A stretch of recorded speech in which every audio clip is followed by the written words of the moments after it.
আসসালামু আলাইকুম। রসালো রান্নাঘর থেকে আজ আমি আপনাদেরকে দেখাবো 5 মিনিটে mini Sandesh. Welcome to my channel. হাজির হয়ে গেলাম আরো একটি নতুন রেসিপি নিয়ে। এই ছোট ছোট সন্দেশগুলো সবাই পছন্দ করে, তাই চিন্তা করলাম আমি ঘরে তৈরি করে দেখাবো।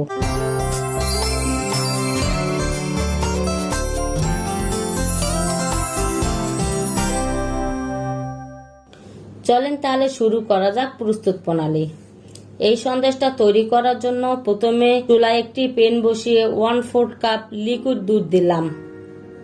অবশ্যই চেষ্টা করবেন ফুল ক্রিম গুঁড়ো দুধ ব্যবহার করতে। 1/4 কাপ চিনি,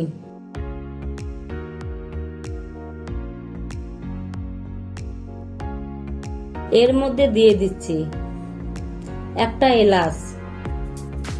এবার চিনি দুধের সঙ্গে গলে যাওয়া পর্যন্ত আমি এটা জাল করব। চুলার দিকে লক্ষ্য রাখবেন আঁচ যেন বাড়িয়ে না থাকে।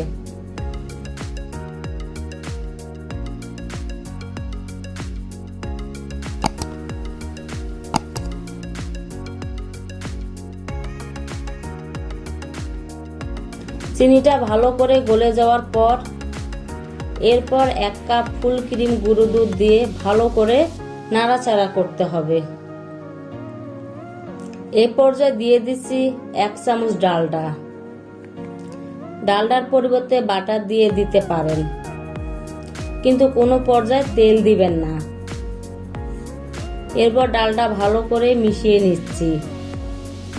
এবার সবগুলো ভালো করে মিশিয়ে নিচ্ছি। মেশানোর কাজটা ভালো করে করবেন, এর মধ্যে যেন কোনো প্রকার দলা না থাকে। কিছুক্ষণ নেড়ে চেড়ে মিশিয়ে নিলে দেখবেন গুঁড়ো দুধ নরম হয়ে সবগুলোর সাথে মিশে গেছে। এবার অনবরত নেড়ে জাল করে নিতে হবে ততক্ষণ পর্যন্ত যতক্ষণ না এটা দলা পাকিয়ে আসছে আর পেনের গা ছাড়িয়ে আসছে। জাস্ট 2 থেকে 3 মিনিট জাল করার পর দেখবেন মিশ্রণটা পেনের গা ছাড়িয়ে এসেছে। সে পর্যায়ে জাল করার প্রয়োজন নাই।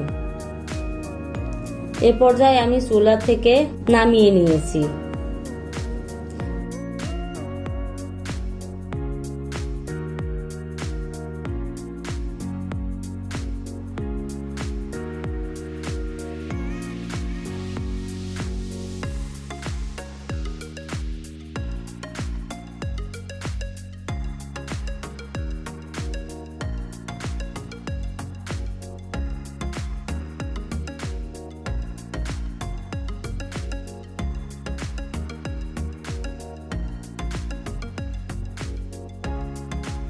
আমি একটা প্লেটে তুলে নিচ্ছি।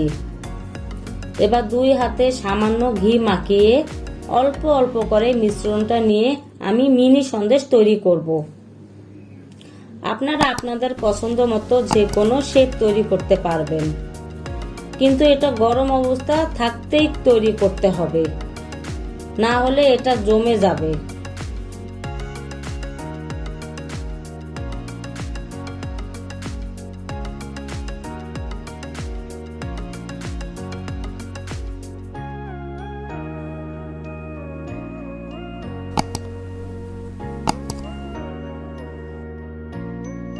আমি সবগুলো সন্দেশ তৈরি করে নিয়েছি।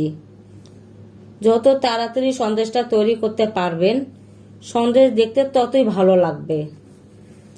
তৈরি হয়ে গেল দারুণ স্বাদের মিনি সন্দেশ।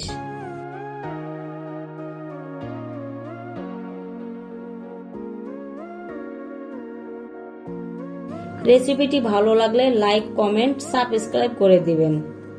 আল্লাহ হাফেজ।